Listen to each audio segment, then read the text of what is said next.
السلام علیکم ورحمۃ اللہ وبرکاتہ.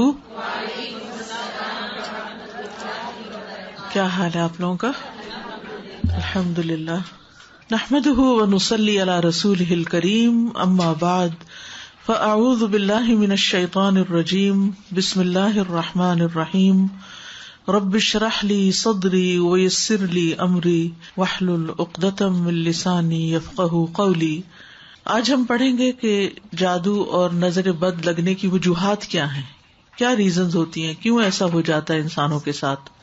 سب سے پہلی بات یہ کہ انسان کو یہ جان لینا چاہیے کہ جو کچھ بھی ہوتا ہے وہ اللہ کے اذن سے ہوتا ہے، اللہ کے حکم سے ہوتا ہے. سورۃ تغابن میں اللہ تعالیٰ فرماتے ہیں ما اصاب من مصیبۃ الا باذن اللہ ومن یؤمن باللہ یہد قلبہ واللہ بکل شیء علیم. جو مصیبت بھی آتی ہے وہ اللہ کے اذن سے ہی آتی ہے، اور جو شخص اللہ پر ایمان لائے تو اللہ اس کے دل کو ہدایت بخشتا ہے اور ہر چیز کو جاننے والا ہے. یعنی جب ایسی کوئی تکلیف پہنچے تو انسان سوچے کہ یہ اللہ کے اذن سے آئی ہے، اس کے پیچھے اللہ کی کوئی حکمت ہے، کوئی مصلحت ہے، کوئی مقصد ہے، اور اگر آئی ہے تو اس کو دور کرنے والا بھی اللہ ہی ہے. اور من یؤمن باللہ یہد قلبہ، اس کے بارے میں عبداللہ بن مسعود نے کہا کہ یہ وہ شخص ہے کہ اگر اس پر کوئی مصیبت آ پڑے تو وہ اس پر بھی راضی رہتا ہے، مصیبت آنے پر بھی راضی رہتا ہے، بلکہ سمجھتا ہے کہ یہ اللہ ہی کی طرف سے ہے. پھر یہ بات یاد رہے کہ ہر بیماری، تکلیف یہ تقدیر کا حصہ ہے. یعنی اللہ سبحانہ وتعالی نے بندوں کو پیدا کیا اور ان کی تقدیر بھی بنائی. تو اسی لیے مومن کیا کہتا ہے، قل لن یصیبنا الا ما کتب اللہ لنا هو مولانا، کہ ہمیں ہرگز نہیں پہنچا مگر وہی جو اللہ نے ہمارے لیے لکھ دیا تھا، وہی ہمارا مولا ہے. یعنی اس کو ٹھیک بھی وہی کرے گا، اس تکلیف کو دور بھی وہی کرے گا. پھر اسی طرح اللہ کا اذن کیوں ہوتا ہے، اس کی وجوہات کیا ہوتی ہیں، وہ تو اللہ ہی بہتر جانتا ہے. لیکن جو وجوہات ہمیں قرآن و سنت سے پتہ چلتی ہیں ان میں سے ایک وجہ یہ ہے کہ جب انسان اپنے اذکار میں، تلاوت میں، دعاؤں میں، تعوذات میں کمی کرتا ہے تو شیطان کو اٹیک کا موقع مل جاتا ہے. جیسی سمپل سا فارمولا ہے، آپ کو سردی کیوں لگ جاتی ہے؟ کیونکہ آپ نے پراپر کلودنگ نہیں کی ہوتی، آپ نے پراپر اپنے آپ کو ڈریس اپ نہیں کیا ہوتا، تو وہ پھر آپ کے اوپر اٹیک ہو جاتا ہے. اسی طرح بہت ساری چیزیں جو اسباب کی، یہ دنیا اسباب کی ہے، تو وہ اسباب کیا ہیں کہ جس کی وجہ سے کوئی مسئلہ پیش آ جاتا ہے. وہ ہم سب جانتے ہیں کہ اللہ سبحانہ تعالیٰ نے جتنی چیزیں دنیا میں بنائی ہیں ان سب کا کوئی نہ کوئی ایفیکٹ بھی ہے، ان کے اندر اثرات بھی ڈالے ہیں. تو وہ مخصوص اثرات ہوتے ہیں جو انسان کے اوپر عامل ہوتے ہیں. ابن القیم کہتے ہیں کہ نظر بد ایک قسم کے تیر ہوتے ہیں جو محسود کی طرف حاسد اور عین یعنی نظر لگانے والے کے نفس سے نکلتے ہیں. کبھی تو وہ ان کا نشانہ بن جاتا ہے، کبھی وہ خطا ہو جاتے ہیں، یعنی تیر ادھر ادھر ہو جاتے ہیں، اس بندے کو نہیں لگتے. پھر اگر یہ تیر اس کو ننگا پاتے ہیں تو اس پر کوئی بچاؤ کا سامان نہیں، یعنی اگر عبادات وغیرہ کی زرہ اس نے نہیں پہنی ہوئی تو اس پہ لگ جاتے ہیں. اور یہ کہ وہ صبح و شام کی اذکار کی حفاظت کرنے والا نہیں. تو جو شخص صبح و شام کی اذکار کی حفاظت کرے وہ اللہ کی پروٹیکشن میں ہوتا ہے، اور اس نے اپنے اوپر حفاظت کا لباس پہنا ہوا ہوتا ہے کہ کوئی تیر آئے بھی تو وہ بسم ہو جاتے ہیں، ختم ہو جاتے ہیں، اس کو نقصان نہیں دیتے. اسی طرح ایک اور وجہ یہ ہے کہ کوئی بھی مصیبت انسان پر امتحان اور آزمائش کے لیے آتی ہے، انسان کو دیکھنے کے لیے کہ وہ کرتا کیا ہے. اور پھر جادو اور نظر بد کی علامات کیا ہیں، کہاں سے پتہ چلے گا کہ یہ جادو ہے یا نظر بد ہے؟ تو قرآن و سنت کی روشنی میں ہم دیکھتے ہیں کہ مریض کے اوپر کس قسم کے اثرات ہوتے ہیں اور کیا علامات ہوتی ہیں. مثلاً جب انسان پر جادو ہوتا ہے یا اس کو نظر لگتی ہے تو وہ دیوانوں جیسی حرکتیں کرنے لگتا ہے، یعنی اچانک اس کے مزاج میں تبدیلی آ جاتی ہے. یعنی ایک اچھا بھلا چنگا بھلا انسان، بھلا مانس گالی گلوچ پہ اتر آتا ہے، تو یہ دیوانگی ہے نا، پاگل پن ہے. ابو ذر رضی اللہ عنہ نبی صلی اللہ علیہ وسلم سے روایت کرتے ہیں کہ بے شک نظر بد آدمی کو اللہ کے حکم سے دیوانہ کر دیتی. یعنی اس میں پاگل پن کے سے دوڑے پڑنے لگتے ہیں، مثلا چیخو پکار کرنے لگتا ہے، یا اور اسی طرح کی کچھ حرکات اس سے سر درد ہونے لگتی ہیں جو عام نارمل حالات میں نہیں ہوا کرتی. یعنی ویسے وہ انسان بالکل صحیح بہیو کرتا ہے. آپ نے دیکھا ہوگا کہ بعض لوگ اچھے بھلے بہت با اخلاق با حیا بہت اچھی شخصیت کے مالک ہوتے ہیں کہ یکایک ان کے اندر ایسی کیفیات پیدا ہو جاتی ہیں کہ جو ان کی ساری عقل چھین لیتی ہیں. پھر اسی طرح شدید بیماری کا اچانک شکار ہو جانا. عبداللہ بن عامر کہتے ہیں کہ عامر بن ربیعہ اور سہل بن حنیف دونوں غسل کرنے کے ارادے سے نکلے. وہ کوئی اوٹ تلاش کر رہے تھے کہ نہا سکے. سہل نے اپنے اوپر سے اون کا جبہ اتارا. عامر کہتے ہیں جب میں نے اسے دیکھا تو اسے میری نظر لگ گئی. وہ پانی میں اتر کر نہانے لگ گیا. میں نے پانی میں اس کے بڑبڑانے کی آواز سنی تو میں اس کے پاس آیا. اسے 3 دفعہ آواز دی لیکن اس نے جواب نہیں دیا. پھر میں نبی صلی اللہ علیہ وسلم کے پاس آیا اور آپ صلی اللہ علیہ وسلم کو ساری بات بتائی. اس پر آپ صلی اللہ علیہ وسلم تشریف لائے اور پانی میں داخل ہو گئے. گویا کہ میں اب بھی آپ کی پنڈلیوں کی سفیدی دیکھ رہا ہوں. آپ نے اس کے سینے پر 3 دفعہ ہاتھ مارا اور پھر یہ دعا دی، اللہم اذہب عنہ حرہا وبردہا ووصبہا. اے اللہ اس کی گرمی اور سردی اور بیماری اور لاغری دور کر دے. پھر آپ صلی اللہ علیہ وسلم کھڑے ہوئے اور فرمایا، جب کسی کو اپنے بھائی کا وجود یا کوئی مال پسند آئے، یعنی اس کی شکل اچھی لگ رہی، جیسے دلہن وغیرہ کو دیکھتے ہیں، یا ویسے ہی کبھی کوئی شخص بہت ہی پیارا لگ رہا ہوتا ہے، تو اس کے لیے برکت کی دعا کر دے، کیونکہ نظر لگ جانا برحق ہے. اب یہ خاص نظر کی دعا ہے، یہ آپ کو یاد ہونی چاہیے. اب بچہ مثلاً بہت رو رہا ہے، کوئی بھی ان یوزول سمٹمز ہے اور آپ کو فیل ہو رہا ہے کہ اس کو کوئی اچانک ہی بیماری لگ گئی ہے، تو اس صورت میں یہ دعا بہت فائدہ مند ہے، کیونکہ یہ نبی صلی اللہ علیہ وسلم نے پڑھی ہے. اور نبی صلی اللہ علیہ وسلم کا کسی دعا کو پڑھنا جو ہے کوئی معمولی عمل نہیں ہے. آپ کہاں سے پڑھتے تھے؟ آپ کو جو کچھ ملتا تھا وہ وحی الہی سے ملتا تھا. اللہم اذہب عنہ حرہا وبردہا ووصبہا.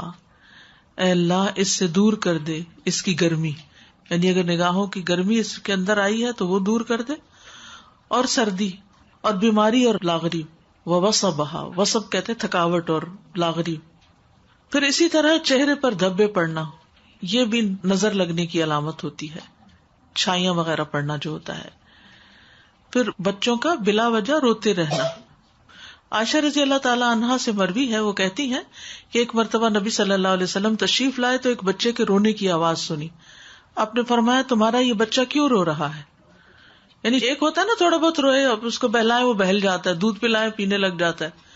لیکن ہو سکتا ہے کہ آپ میں سے جن لوگوں نے بچے پالے ہیں انہیں یاد ہوگا کوئی نہ کوئی ایسا واقعہ کہ بچے نے جو رونا شروع کیا، آپ دودھ پلا رہے ہیں تو دودھ نہیں پی رہا، کھڑے ہو رہے ہیں، لیٹ آ رہے ہیں، بہلا رہے ہیں، چنچنے جھنجھنے سب کام کر لیے، لیکن بچہ ہے کہ چپ ہی نہیں کر رہا. یعنی وہ ساری چیزیں جن سے وہ آسانی سے بہل جاتا ہے ان سے وہ بہل کے نہیں دے رہا. تو یہ بھی کس چیز کی علامت ہے؟ نظر کی. کیا دلیل ہے کہ یہ نظر کی علامت ہے؟ کیونکہ نبی صلی اللہ علیہ وسلم نے اس ماں کو جس کا بچہ روئے چلے جا رہا تھا اور چپ نہیں کر رہا، آپ نے فرمایا کیا تم نے اس کو نظر بد کا دم نہیں کرایا؟ تو ماؤں کو بچے پالنے کے لیے بہت ضروری ہے کہ یہ تعلیم دی جائے کہ اگر بچے میں ان یوزول سمٹمس ہوں تو پھر اس کے اوپر وہ خود دم کرے، کیونکہ کتنے دن کسی کے پاس لے جایا جا سکتا ہے اور کتنے دن کوئی ہماری خدمت کر سکتا ہے. تو اس سلسلے میں اس علم کا ہونا ضروری ہے. کسی کے بار بار بھی لگتی رہتی ہے، کیونکہ بعض اوقات ہوتا ہے ماں ہی کی لگ جاتی ہے، ماں ہی کو پیار بڑا آ جاتا ہے اپنے بچے پر، ہوتا ہے نا بعض اوقات دل کلکاریاں سے لینے لگتا ہے، تو وہ جو اندر ایک جوش جذبہ یا ایک جذبات پیدا ہوتے ہیں وہ بعض اوقات نکل کے پھر دوسرے کے اوپر جا کے پڑتے ہیں، تو وہ کمزور بچے کے اوپر اثر ہو جاتا ہے اس کا. تو پھر جب ماں کو ذرا سا بھی محسوس ہو کہ ایسا کچھ ہوا ہے، فوراً خود ہی دعا پڑے. میرا بیٹا بہت چھوٹی ایج سے الحمدللہ جماعت سے نماز کراتا تھا، تو اکثر ہم کئی بار اس کے بارے میں بات کرتے تھے. اب جیسے آپ نے کہا کہ ماں کی بھی لگ سکتی ہے، ہو سکتا ہے پتہ نہیں کس کی لگے. تو اچانک کیا ہوا کہ کچھ عرصے کے بعد وہ جب نماز پڑھانے کھڑا ہوتا تو اس کے سر میں اتنا شدید درد ہوتا تھا، لٹرلی اپنے بالوں کو پکڑ کے اور وہ زمین پہ سر رکھ لیتا تھا اور بہت تیز درد ہوتا تھا. تو کافی ہم پریشان ہوئے، اس کو 2 یا 3 ڈاکٹرز کے پاس بھی لے کر گئی میں. انہوں نے سارے ٹیسٹ کیے، سب کچھ کروا لیا، MRI بھی کروایا اس کا. کسی بھی چیز میں کچھ بھی نہیں آیا. اس کے بعد الحمدللہ میں اس کو حرز عظیم اور باقی نظر کی دعائیں ہمیشہ کرتی تھی. تو الحمدللہ انہی سے ٹھیک ہوا اور رپورٹس میں کچھ بھی نہیں آیا. پھر اس کے بعد کچھ عرصے بعد پھر ہوا اس کو، تو پھر اس کے پیٹ میں درد ہونا شروع ہو گیا اور بہت تیز درد ہوتا تھا. تو 2-3 بار اس کے ساتھ ایسا ہوا اور بہت ہی سیویئر اٹیک ہوتا تھا، مطلب ان ساری چیزوں کا. پر الحمدللہ جب بھی ہوا تو الحمدللہ میں نے صرف اس کو قرآن سے اور رقیہ سے کیا اور الحمدللہ وہ بالکل ٹھیک ہو گیا. الحمدللہ. اسی طرح بچے کمزور ہو جاتے ہیں. سوکھے کا مرض آپ نے سنا ہوگا. سب کچھ کھاتے پیتے ہیں لیکن ان کی جان نہیں بنتی، کمزور ہوتے ہیں. آپ صلی اللہ علیہ وسلم نے اسما بنت امیس رضی اللہ عنہا سے کہا، کیا بات ہے کہ میں اپنے بھائی یعنی جعفر بن ابی طالب کے بیٹوں کے جسموں کو دبلا دیکھ رہا ہوں، کیا انہیں فقر و فاقہ رہتا ہے، انہیں کھاتے پیتے کچھ نہیں؟ انہوں نے عرض کیا، نہیں، بلکہ انہیں نظر بد بہت جلد لگ جاتی ہے. آپ صلی اللہ علیہ وسلم نے فرمایا، انہیں دم کرو. انہوں نے آپ کے سامنے چند کلمات پیش کیے تو آپ نے فرمایا انہیں دم کرو، یعنی انہوں نے دم کے کلمات کچھ بتائے. تو اس میں آپ دیکھیے کہ ایک تو مسنون دم ہے ہی، لیکن بعض اوقات کوئی شخص آپ کو کوئی آیت بتا دیتا ہے کہ یہ پڑھ کے دم کرو، یا کوئی اور اس طرح کے الفاظ بتا دیتا ہے. تو ہمیشہ یہ چیک کرے کہ اگر ان کے اندر کوئی شرکیہ بات نہیں تو وہ بھی پڑھ کے دم کیا جا سکتا ہے، ایز لانگ ایز اللہ سبحانہ تعالیٰ کو پکارا جا رہا ہے، اللہ کا ذکر کیا جا رہا ہے اور اس میں کوئی اس طرح کی چیز نہیں تو کوئی حرج کی بات نہیں. اسی طرح اوپر سے گر جانا، پھسلنا، یعنی اچانک ہی کوئی گر گیا، ہم کہتے ٹرپ کر گیا یا کسی اونچائی سے گر گیا. رسول اللہ صلی اللہ علیہ وسلم نے فرمایا، بے شک نظر بد آدمی کو اللہ کے حکم سے دیوانہ کر دیتی ہے، حتیٰ کہ بعض اوقات ایسا ہوتا ہے کہ وہ اونچی جگہ پر چڑھتا ہے اور پھر وہاں سے گر پڑتا ہے. ابن عباس رضی اللہ عنہ سے مروی ہے کہ نبی صلی اللہ علیہ وسلم نے فرمایا، نظر کا لگ جانا برحق ہے اور یہ اوپر چڑھنے والے کو پسلا دیتی ہے. اسی طرح دیگر جسمانی علامات کیا کیا ہو سکتی ہیں؟ مثلاً بغیر کسی وجہ کے مزاج میں تبدیلی آ جانا. آپ ہر روز صبح آرام سے اٹھتے تھے، اپنے کام کاج میں لگ جاتے تھے، آپ کی روٹین تھی، ایک دن بھر کا ایک اسکیڈول تھا، لیکن آپ کے مزاج میں ایسی تبدیلی آ جاتی کہ کچھ کر ہی نہیں پاتے. تو بغیر اسباب کے مزاج میں تبدیلی آنے کی کچھ علامتیں ہیں، اگر وہ آپ کے اندر ہیں تو ان سے بھی ہوشیار رہیے. مثلاً سستی، گھبراہٹ، خاموشی اور تنہائی کی عادت، کہ لوگوں کو نہ فیس کر سکنا، کہ کسی سے مل نہیں سکتے، یعنی پیپل فوبیا، یعنی کوئی بھی سامنے آ جائے تو گھبراہٹ شروع ہو جائے کہ کب میری جان اس سے چھوٹے اور میں اپنے کمفرٹ زون کے اندر جا کے اپنی دنیا میں خوش رہوں. پھر ذہنی انتشار، یعنی کسی چیز پہ ذہن کا فوکس نہ ہونا، یعنی آپ پڑھنے بیٹھے ہیں تو آپ وہ لائنیں ادھر کی ادھر ہو جاتی ہیں، کچھ سمجھ ہی نہیں آتی کہ کیا پڑھا کیا نہیں پڑھا. بے چینی کی کیفیت، لیکن جگہ بدلتے ہی افاقہ ہونا. مزاج میں حد سے زیادہ چڑچڑاپن، چھوٹی چھوٹی بات پر ناراض ہو جانا، موڈ آف کر لینا، کسی کام میں دل نہ لگنا، کہیں ٹکنا ہی نہ، ایک کام ایک دن کیا پھر وہ چھوڑ دیا، پھر وہ شروع کیا پھر وہ چھوڑ دیا. نماز، روزہ اور دیگر عبادات سے دل اکتا جانا. کئی دفعہ کہتی ہیں نا مائیں، بچہ اتنی اچھی خود ہی سے نماز پڑھ لیتا تھا، پتہ نہیں کیا ہوا یہ کہ آپ نے کسی سے کہا ہوگا میرا بچہ تو خود ہی پڑھ لیتا ہے نماز، اور وہی سے کام خراب. سر کا دکھنا اور بغیر سبب کے اچانک جسم گرم ہو جانا، حرارت بڑھ جانا. دونوں یا کسی ایک کندھے میں درد ہونا جیسے کہ کوئی انگارہ ہو، یعنی ایک جگہ خاص طور پر جیسے کوئی ہیٹ نکل رہی ہو وہاں سے.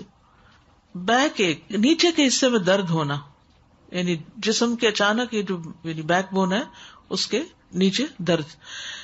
بالوں کا اچانک گرنا شروع ہو جانا، یعنی ایک تو ہوتا ہے نا کہ کسی بیماری کے بعد گرتے ہیں، یا تھوڑے بہت تو ہر ایک کے گرتے ہیں، روز تو گرتے ہی ہیں، لیکن بعض اوقات ایسا بھی ہوتا ہے کہ جو گرنا شروع ہوتے ہیں تو وہ تھمنے کا نام نہیں لیتے. وزن کا اچانک کم ہو جانا، یعنی کھا پی رہے ہیں سب کچھ ٹھیک جا رہا ہے، کھانے کی خواہش کا ختم ہو جانا، بھوک نہ لگنا. فضا میں خنکی بھی ہو تو جسم کی حرارت بڑھ جانی، باہر ٹھنڈا ہے لیکن جسم گرم ہوئے چلا جا رہا ہے، اور اسی طرح باہر گرمی ہے اور جسم ٹھنڈا ہی ہوا چلے جا رہا ہے. چیز کو ذہن میں رکھنے، حفظ کرنے اور سمجھنے کی قدرت نہ ہونا، یعنی حفظ ہوتا ہی نہیں، کر کر کے پھر وہیں کے وہیں کڑے. کثرت سے پسینے آنا اور ان کی بو تبدیل ہو جانا، یعنی ایک تو ہر انسان کی ایک ہوتا ہے نا اسمیل ہوتی ہے، لیکن ایک وہ بہت اسٹرانگ قسم کی شروع ہو گئی. جلد پر پھوڑے پھنسیوں کا خارش کا ظاہر ہونا یا چیونٹیوں کے رینگنے کا احساس ہونا، جیسے کچھ چل رہا ہے جسم پر، نیند کا کم آنا اور زیادہ تر جاگنا، انسومنیا جس کو بولتے ہیں، بعض اوقات دورے کی کیفیت کے دوران گردن ٹیڑھی ہو جانا، ڈراؤنے خواب آنا، بیداری میں بھی چیخو پکار کی آوازیں سنائی دینا، علیحدگی اور تنہائی پسند کرنا، ذہنی پراگندگی، گھر والوں، دوست، رشتہ داروں سے معاملات بے سبب خراب ہونا، یعنی جس کے ساتھ یہ معاملہ کیا وہیں گڑبڑ ہو گئی، رونے کی خواہش کرنا یا ہمیشہ روتے ہی جانا، یعنی رونے کو ہی بہت دل چاہتا ہے.